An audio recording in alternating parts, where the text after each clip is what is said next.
Alors, honorable présence, c'est avec un immense plaisir que je me joins aujourd'hui à l'ensemble des intervenants au cours de cette première journée scientifique de notre association de médecine psychosomatique de l'Oriental. Alors, pour vous parler du trouble factice en psychodiabétologie, mais avant tout, j'aimerais quand même exprimer tout l'honneur qui est le mien aujourd'hui de faire part à cette première journée et pour souhaiter une longue vie et beaucoup de succès à cette association.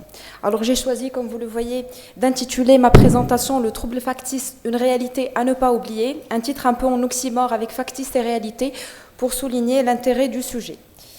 Alors, en guise d'introduction, le trouble factice se définit comme une falsification des symptômes physiques ou psychologiques sans motivation externe évidente, intéressant toutes les disciplines médicales et constituant un diagnostic différentiel qui ne doit pas être négligé par les équipes soignantes.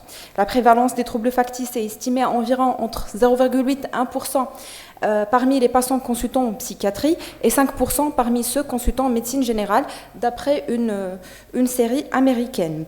Et puis, le trouble factice, il s'accompagne également d'une morbimortalité importante et d'un coût de soins qui est très important et non négligeable, mais malheureusement, il est souvent sous-estimé.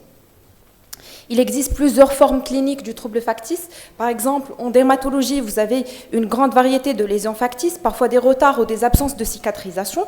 En psychiatrie, il existe même des états psychotiques factices chez des patients ayant déjà expérimenté des symptômes psychotiques auparavant ou même des états de stress post-traumatique factices.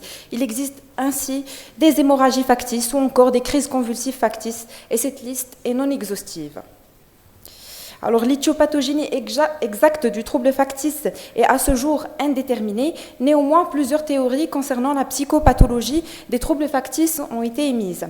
Donc, premièrement, selon l'hypothèse neurodéveloppementale, le trouble factice est le résultat d'un apprentissage social durant l'enfance. Ainsi, la maladie devient un moyen pour focaliser l'intérêt des proches. Et donc, le rôle du malade est renforcé par l'attention positive et par l'abandon de toute responsabilité.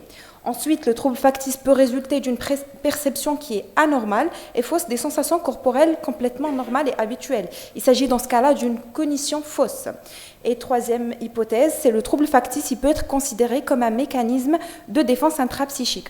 Ça veut dire que la maladie est une excuse et une justification à l'échec, ce qui protège l'ego du sous-estime. En psychodiabétologie, l'hypoglycémie factice est l'entité clinique la plus fréquente. Elle résulte d'une auto-administration volontaire et inappropriée, soit d'insuline, soit de substances hypoglycémiantes.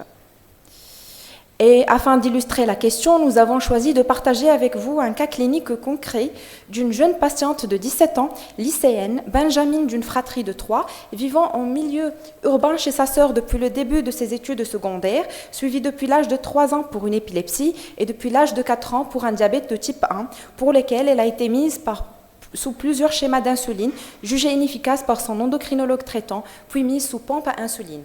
Notre jeune patiente a été hospitalisée plusieurs fois en pédiatrie, en endocrinologie et même en réanimation pour des épisodes d'hypoglycémie sévère et même pour un épisode de coma hypoglycémique.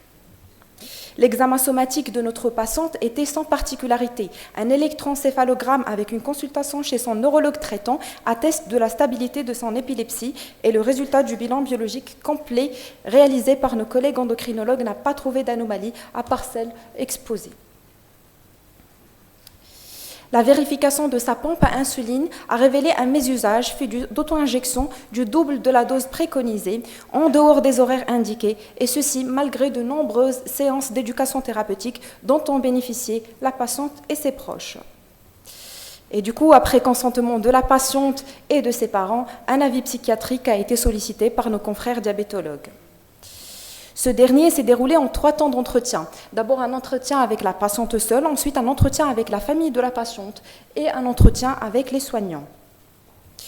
En ce qui concerne sa symptomatologie hypoglycémique, elle remonte à 4 ans, par la survenue de plusieurs épisodes d'hypoglycémie sévère, se traduisant cliniquement par des tremblements, par des sueurs froides et des gémissements, conduisant lors du dernier à un coma hypoglycémique ayant nécessité un séjour d'1 semaine en réanimation.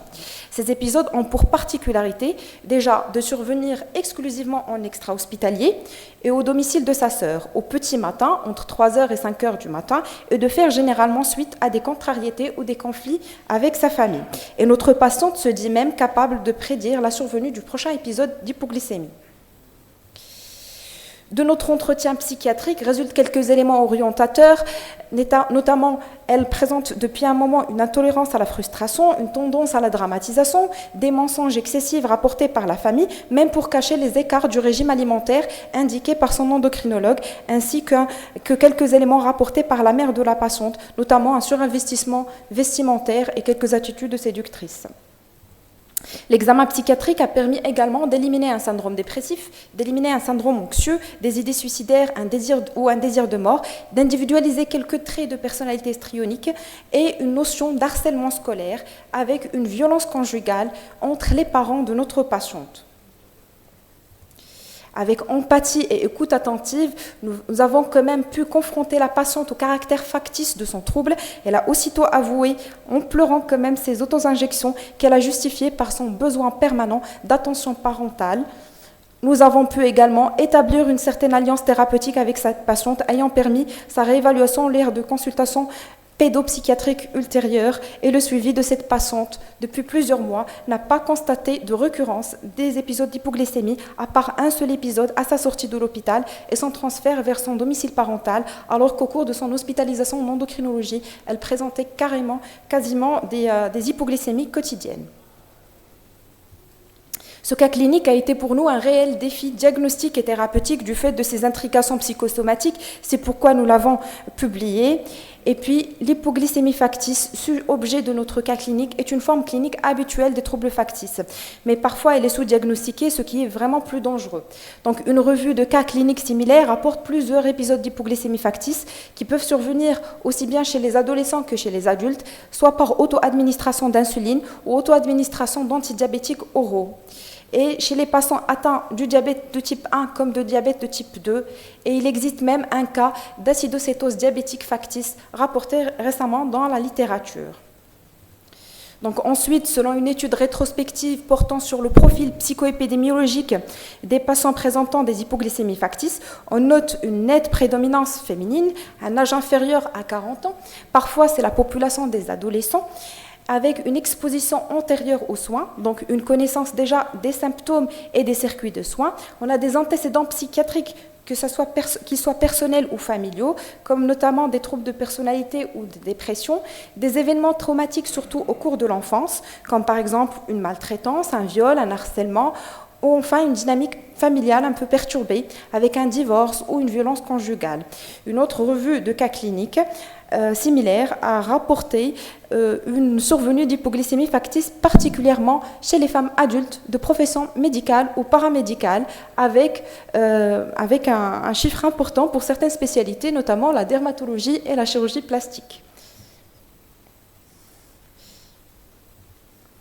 Ensuite, pour tout clinicien, certains signes d'alarme permettent d'évoquer un trouble factice ou au moins le suspecter.